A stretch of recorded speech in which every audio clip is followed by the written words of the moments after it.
आज यस कथा सुनाउँदै गर्दा पनि मेरा हातहरू काँपिरहेका छन्, किनकि यो कुनै कल्पना होइन, यो त्यो कथा हो जसले मलाई माया गर्न सिकायो र गुमाउन पनि। भर्खरै +2 सकेर ब्याचलर पढ्न म मामा घर काठमाडौँ आएको थिएँ। गाउँको शान्त वातावरणमा हुर्किएको म काठमाडौँको भिडभाडमा खासै रमाउन सकेको थिइनँ। यहाँ आएको 1 हप्ता मात्र भएको थियो। भोलिबाट कलेज सुरु हुँदै थियो। 4 वर्ष यही सहरमा बिताउनु पर्ने थियो। आज कलेजको पहिलो दिन रेडी भइसकेपछि मामाले मलाई कलेजको गेटसम्म छोडिदिनु भयो। पहिलो दिन अलि नर्भस थिए। कलेजमा टेबल, बेन्च, स्टुडेन्ट, टिचरहरू सबै नौलो थियो मेरो लागि। सुरुको विषय इङ्ग्लिस थियो। क्लास सुरु हुनुभन्दा अगाडि सबैजना फ्रेन्डसिप गर्न लागे, तर म भने पछाडि बेन्चमा कानमा हेडफोन कसैले वास्तै दिइन, किनकि मेरो स्वभाव नै त्यस्तै थियो। अरूसँग घुलमिल हुन निकै समय लाग्थ्यो या रुचि नभएको। हेर न, कस्तो नबोल्ने मान्छे भन्ने आवाज पनि सुनिन्थ्यो, तर मैले व्यवस्था गरिदिन्थेँ। एक्लै जाने, एक्लै फर्किने, त्यस्तै गरेर 1 हप्ता बितिसकेको थियो। कलेज सुरु भएको दोस्रो हप्ता सोमबारको दिन थियो। एकजना नयाँ स्टुडेन्ट आएको रहेछ। उसको नाम थियो सुप्रिया। ऊ अरूभन्दा फरक खालको देखिन्थ्यो। कोरियन केटी जस्तै देखिने, सधैँ हाँसिरहने, सधैँ खुसी देखिने। मलाई अचम्म लाग्थ्यो कि यति धेरै मानिस कसरी खुसी हुन्थ्यो होला। शुक्रबारको दिन थियो। म पछाडि बेन्चमा बस्थेँ। एक्कासी ऊ पनि मेरो छेउको बेन्चमा आएर बस्यो। केही कुरा सोध्न थाल्यो। म नसुने चाहिँ गरेँ। फेरि आवाज लगाउन थालेँ, ए तिमी सधैँ यति चुपचाप किन बस्छौ? उसले पहिलोपटक मलाई सोधेकी थिए। त्यत्तिकै मैले छोटो उत्तर दिएँ, त्यत्तिकै रे, हाँस्न पनि पैसा लाग्छ र भन्दै ऊ आफै हाँस्न थाली। मलाई त्यस्तो मान्छे मन पर्दैन थियो। धेरै बोल्ने, धेरै जिजाउने, धेरै नजिक हुन खोज्ने। तर त्यस दिनदेखि बारम्बार उसले मलाई सताउन थालेको थियो। व्यवस्था र नसुने चाहिँ गरे पनि अन्तिममा बाध्य बनाउँथ्यो। एक दिन क्यान्टिन, अर्को दिन पुस्तकालय, फेरि बस स्टप, फेरि पार्क। उसले हरेक दिन कुनै न कुनै बहाना निकाल्थे। देव हिँड, आइसक्रिम खान जाउँ। मैले मन छैन भन्थे। उसले मलाई छ भन्दै कुर्की लाउँथ्यो। तिमी जाऊ न, उसले एक्लै खाँदा स्वाद आउँदैन भने। अन्त्यमा म जान्थेँ र उसले जित्थे। समय बित्दै गयो। म बदलिँदै गएँ जस्तो लाग्न थालेको थियो। म बोल्न थालेँ, हाँस्न थालेँ, जीवन रमाइलो लाग्न थाल्यो। शनिबारको दिन उसले मलाई घुम्न जाने भनेको थियो। हामी दिउँसोको 1 बजे काठमाडौँ फन पार्क पुगे र रोटिपिङ, रेलहरू जस्ता गेमहरू खेल्न थाले। त्यही उसले फ्रेन्डसिप भनेर हात अगाडि सारे अनि मैले पनि केही नभनी हातमाथि हात थामेर फ्रेन्डसिप भने। हामी बेलुकाको 4 बजे त्यहाँबाट फर्क्यौँ। बाटोमा हिँड्दै गर्दा देव तिमीलाई कहिले कसैले माया गरेको छ भनेर सोधिन्। मैले उत्तर दिएँ, थाहा छैन। यदि कसैले गरिरहेको छ भने त्यस्तो कहिले हुनै सक्दैन, मैले भने। सुप्रिया केही बेर चुप भई, त्यसपछि बिस्तारै भनी, कहिलेकाहीँ मान्छे धेरै नजिक हुन्छन् तर हामी देख्दैनौँ। तिहारको माहौल थियो। कलेजमा कार्यक्रम थियो। सबै साथीहरू रमाइरहेका थिए। देउसी खेल्न जाउँ। म जाँदिनँ, जान्छौ, जाँदिनँ, जान्छौ। अन्त्यमा फेरि उसको जित भयो। त्यो रात हामी कलेजको छतमा बसिरहेको थियौँ। काठमाडौँका बत्तीहरू टाढासम्म बलिरहेका थिए। देव, यदि म एक्कासी हराएँ भने मलाई सम्झिनेछौ? उसले एक्कासी प्रश्न गरे।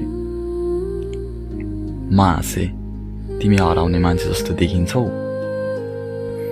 ऊ मुस्कुराई, तर उसको आँखामा केही फरक देखिएको थियो। साँचो भन न, सम्झिन्छौ? मैले भने, सम्झिन्छु। कति? मैले मजाक गर्दै भने, याद आयो भने सम्झिन्छु नि।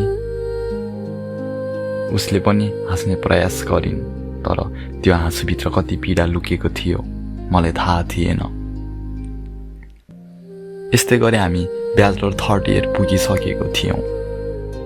दिनहरू त्यसरी नै बित्दै थियो। एक दिन शनिबारको दिन थियो, आइतबार पनि चाडको बिदा भएकाले उसँग घुम्न जाने भनेको थियो। उसको कुरा सबै मान्ने भइसकेको थिएँ म। कतै माया भनेको हो र भन्दै आफैलाई प्रश्न गर्थे। हामी नगरकोट घुम्न गयौँ। त्यहाँको भ्यू, रमाइलो ठाउँ र त्यसमाथि सुप्रियासँग हामी एक अर्कामा रमाइरहेका थियौँ। उसले त्यस दिन त्यतै होटेलमा बस्ने प्लान गरिन्। मैले नाइ भन्न सकिनँ। रात धेरै भइसकेको थियो।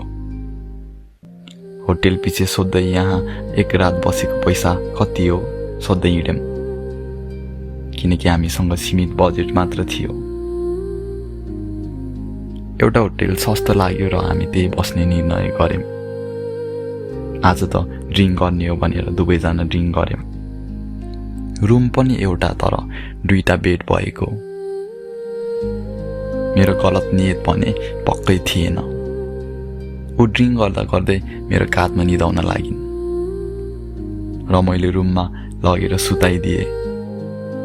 बिहान उसको ब्यागमा पानी राखेको जस्तो लागेर मैले उसको ब्याग खोलेँ र त्यसमा 10 प्रकारभन्दा बढी औषधिको पोकाहरू थियो। मलाई अचम्म लाग्यो। म पनि अर्को बेडमा सुतेँ। भोलिपल्ट घर फर्कने क्रममा मैले सोधेँ, सुप्रिया, तिम्रो यति धेरै औषधि किन?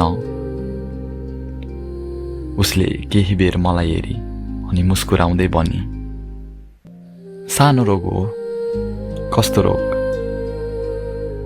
यस्तो रोग जसको बारेमा धेरै सोच्नु हुँदैन। मैले थप केही सोधिनँ। सायद त्यो मेरो जीवनको सबैभन्दा ठुलो गल्ती थियो। कलेजमा तेस्रो वर्ष सुरु भयो। अब ऊ मेरो बानी बनिसकेको थिए। बिहान उसको म्यासेज, दिउँसो उसको झर्को, साँझ उसको फोन। ऊ बिना दिन अधुरो लाग्न थालिसकेको थियो। एक दिन उसले मेरो हात समातेर भनी, देव, एउटा बाचा गर न। के बाचा? मैले भने, जुन दिन म तिम्रो साथमा नहुँला त्यो दिन पनि तिमी हाँस्ने प्रयास गर। मैले रिसाउँदै भने, फेरि यस्तै कुरा? ऊ मुस्कुराई, बाचा गर न।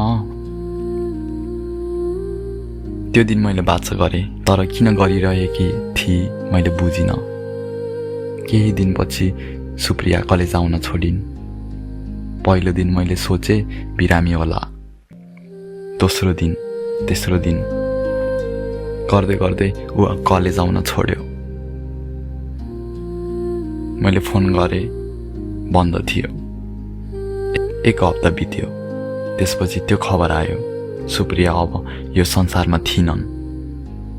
एक्कासी यस्तो खबर सुन्दा त्यो दिन म पहिलोपटक टुटेँ। पहिलोपटक कसैको लागि आँसु बग्यो। उनका बुबाले मलाई भेट्न बोलाउनु भयो।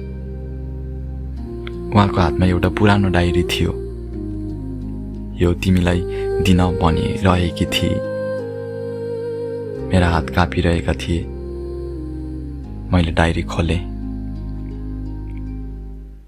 पहिलो पानामा लेखिएको थियो, यदि तिमीले यो डायरी पढिरहेको छौ भने सायद म यो संसारमा हुने छैन। मेरो आँखा भरिन थाल्यो। अर्को पानामा लेखिएको थियो, मलाई मेरो मृत्यु निश्चित छ भन्ने कुरा पहिले नै थाहा थियो। ब्रेन ट्युमरको कारण डाक्टरहरूले उसलाई धेरै समय बाँकी नरहेको बताएका रहेछन्। त्यसपछि मैले त्यो कुराहरू पढेँ जसले मेरो मुटु चिरिदियो। कलेजको पहिलो दिन म कक्षामा छिर्दा आँखा बन्द गरेकी थिएँ। आँखा खोल्दा सबैभन्दा पहिले जसलाई देख्छु बाँकी जीवन उसैसँग रमाउने निर्णय गरेकी थिएँ। मैले आँखा खोलेँ र मैले तिमीलाई देखेँ देव। मेरो आँसु डायरीमाथि खसिरहेको थियो। अन्तिम पानामा लेखिएको थियो, मसँग धेरै समय थिएन, जति पनि तिमीसँग समय बिताए त्यो नै मेरो अमूल्य जीवन थियो। अब म त रहेन, तिमीले मेरो वाचा नभुल। मेरो याद आएमा चन्द्रमापट्टि हेरेर मुस्कुराऊ, म त्यही हुनेछु तिम्रो मुस्कान हेरिरहेको। त्यो दिन मैले डायरी बन्द गरेँ, तर सुप्रियाको सम्झना आजसम्म बन्द गर्न सकेको छैन र केही प्रेम कथाहरू डायरीको अन्तिम पानामा समाप्त हुन्छन्।